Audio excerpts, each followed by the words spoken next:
যদি আমি বলি আমার রাসূল কেমন ছিলেন, তিনি ছিলেন মধ্যম আকৃতির। তিনি না লম্বা না খাটো, তার চুলগুলো হালকা হালকা কোঁকড়ানো।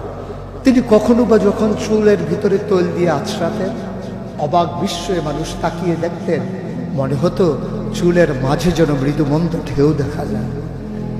তার কপালটা ছিল চওড়া শুভ্র, তার চোখের ভ্রুগুলো ছিল দড়ুকের মতো বাঁকা, তার চোখগুলো ছিল টানা টানা ভাসা ভাসা, তার চোখের পাতাগুলো ছিল গোলাপের পাপড়ির মতো। তিনি কখনো বা যখন চোখের পলক ফেলতেন, অবাক বিস্ময়ে মানুষ তাকিয়ে দেখতেন, মনে হতো মৃদুমন্দ বাতাসে গোলাপ পাপড়ি দোল খাচ্ছে। তার চোখের সাদা অংশ ছিল রক্তিমাভ সাদা, কালো অংশ ছিল তার কৃষ্ণ কালো। তার ঠোঁটগুলো ছিল গোলাপি রঙের, তার নাকটা ছিল খাড়া, ছিদ্রগুলো ছিল ছোট ছোট, নাকের নিচেই ঠোঁটের উপরে ছিল চিকন সরু গোঁফ।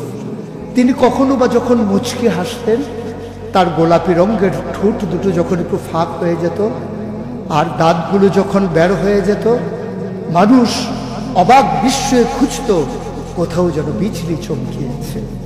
সুতরাং যার কোনো তুলনা হয় না, তুলনা মেলা ভার, জুড়ি মেলা ভার। এ আমার, এ আমাদের, আমাদের গর্ভের মেয়ে।